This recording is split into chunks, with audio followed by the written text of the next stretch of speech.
Pawn Stars boss Rick Harrison was ready to pay $25 million for one item, but it still wasn't enough.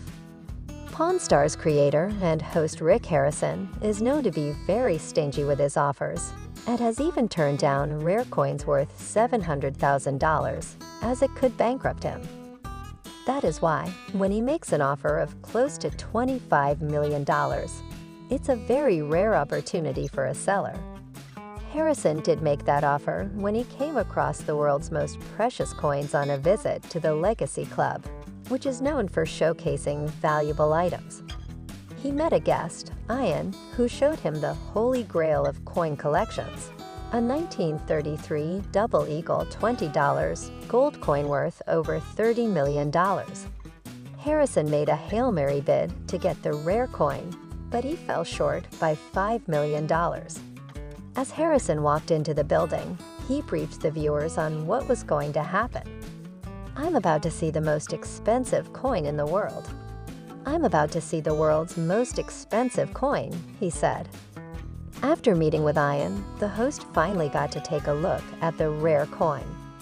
Ian pulled out the PCGS-graded 1933 Double Eagle $20 gold coin, which blew Harrison's mind. The coin was part of the last gold coins struck for circulation by the U.S. Mint. It is one of the rarest coins, as before its release. A presidential order from Franklin Delano Roosevelt prohibited banks from paying out gold coins or certificates.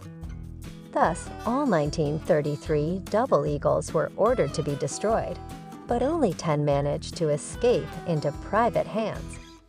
These coins were sold in the 1930s and early 1940s for as little as $1,000 to $2,200, and by 2021, their value had soared to the sky. In 2021, a 1933 St. Gaudens Double Eagle coin sold for $18.9 million at auction, becoming the single most expensive coin sold in a public sale, according to the Smithsonian Magazine. It's literally considered one of the most beautiful coins ever made, Harrison said in the interview. When asked about the story of the coin, Ian shared that it was first purchased by King Farouk of Egypt in the 1940s. He was the biggest coin collector in the world and purchased the coin in the United States, applied for an export license, and mainly because of that export license is the reason why there's this one coin that's legal to own, Ian explained. He then revealed that the coin disappeared from the king's possession for 40-odd years before surfacing back in America in the 1990s. As soon as it arrived in America, there was a sting operation by the FBI, and 2 coin dealers were arrested for being involved in it, trying to sell the coin. And then for many years, there was legal action. And the end result was that the coin was legal to be sold and to be legally owned. It was then auctioned in June 2021 and sold for almost $19 million, Ian said. Ian told Harrison that he represented the owner, and the coin was officially back on sale. When the pawn shop boss asked Ian how much the owner wanted for the coin, he told him that they were looking for over $30 million. While the number was too high, Harrison told the guest that he had a client who was interested in buying the coin. However, to verify the coin's worth, Harrison called in his expert, Jeff Garrett, and all he could say was, "Wow, it's stunning." He confirmed that it was an original, and on top of that, it was perhaps the most famous coin in the world. This coin is the only legal one to own. And you know, for generations, no one even thought the coin existed, Garrett said. He then explained that many billionaires and multimillionaires were interested in the coin, and it could go for a lot of money at an auction thus. On behalf of his client, Harrison made a bid of $25 million for the coin. "That includes my small commission, and that's what he's offering," he said. However, Ian wasn't ready to let the precious coin go for anything less than $30 million. And Harrison had to walk away empty-handed. In other news, the gold from Kate Middleton, and Meghan Markle's wedding rings is now available for sale.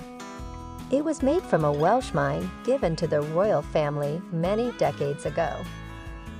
Pawn Stars boss Rick Harrison refused to pay $500,000 for Pokemon cards. Now it's worth $5 million.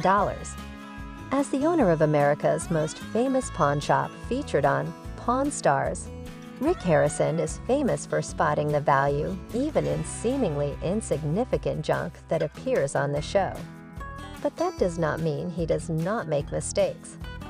Harrison did make a major blunder when he once came across one of the greatest collections of Pokemon cards in the world and let it slip out of his fingers.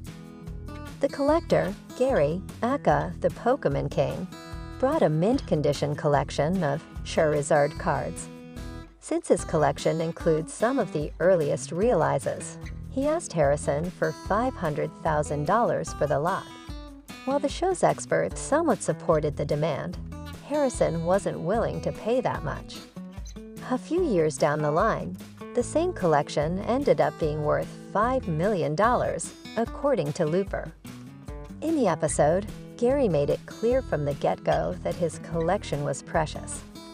"I have probably the world's #1 Pokémon collection inside this case," he said as he walked into the shop. "I got into Pokemon collecting with my sons, and eventually they grew up and went to college, and I never did grow up, so I continued with Pokemon for the last 17 years, he added. Gary then revealed that his collection only had the Charizard cards, the most sought-after character amongst collectors. However, to Harrison, who couldn't even pronounce Pokemon right, they were worth nothing.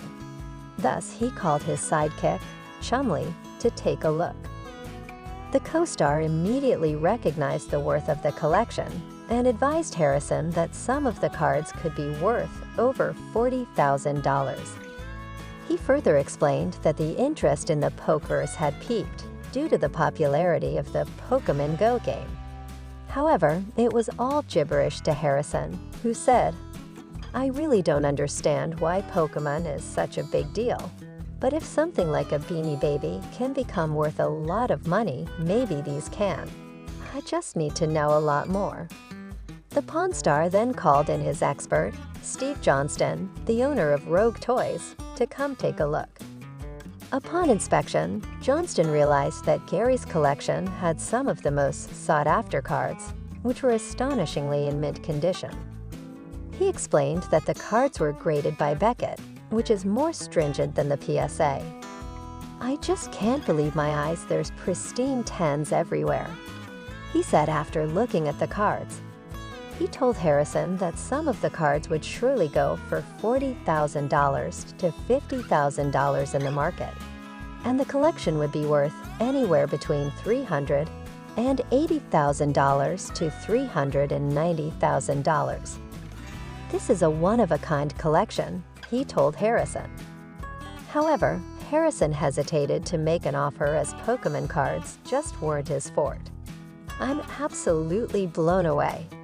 These are really interesting. I mean, you actually have lots of value here, but my problem with these is if I go to sell them, I can't have any conversation about it. I know absolutely nothing. I don't even know what a Charizard is or does," he told Gary. "I'm not gonna make an offer. It's out of my skill set completely 100%.